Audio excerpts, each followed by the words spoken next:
Continuing in the United States, 2 years after a secret Chinese police station in Manhattan's Chinatown was exposed, a 60-year-old New York man has now pleaded guilty to conspiring to act as an unregistered foreign agent for the Chinese government. Now, according to federal authorities, the outpost above a ramen stall offered basic services like renewing driver's licenses for Chinese nationals. But it also helped Beijing identify pro-democracy activists in the United States.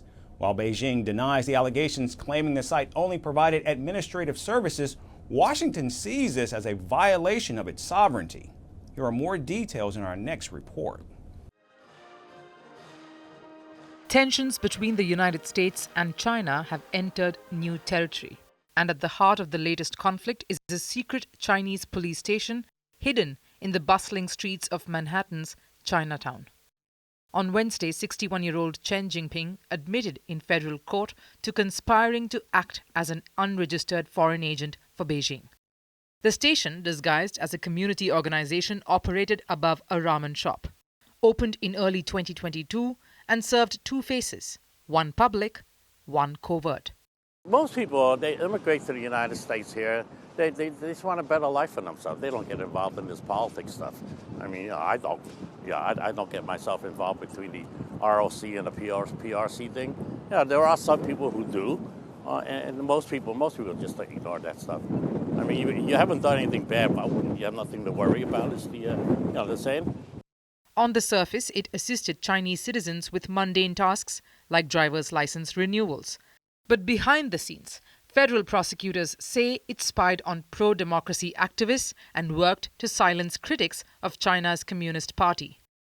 Today's guilty plea holds the defendant accountable for his brazen efforts to operate an undeclared overseas police station on behalf of the PRC's National Police Force, a clear affront to American sovereignty and danger to our community that will not be tolerated.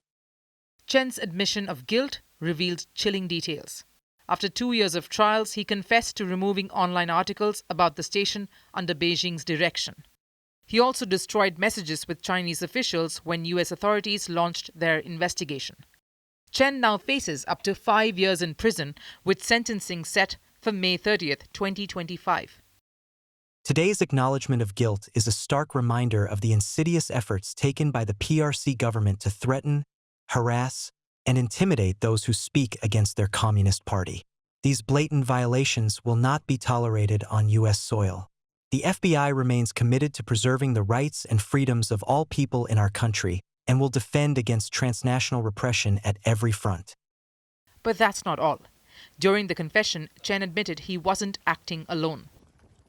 His co-defendant, Lu Jiangwang, has denied similar charges and awaits trial. The U.S. officials are treating the case as a wake-up call, with law enforcement officials supporting the arrests. We need to make it very clear diplomatically to the Chinese, essentially, lack of a better term, we need to tell them to knock it off. The Europeans need to do the same thing. These kind of malign activities, if goes without punished, then we will see bigger issues. I think that we're on the right track. And this also gives a confidence to those who are willing to risk their lives and well-beings to speak their mind or do their jobs, fulfill their professional obligation. According to human rights groups, the Chinatown station is just the tip of the iceberg. Reports suggest China operates over 100 such outposts worldwide, spread across 53 countries.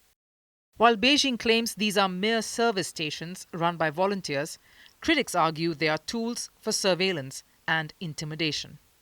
The Beijing will deny, Beijing will accuse, Beijing even tried to play racism card or play whataboutism, as they often do.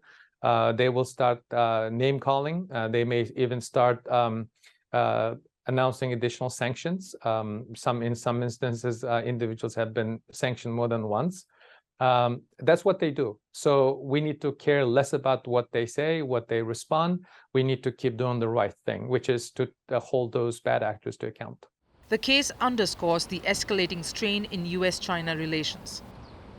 As the Justice Department ramps up investigations into foreign interference, the spotlight grows on China's overseas influence campaigns.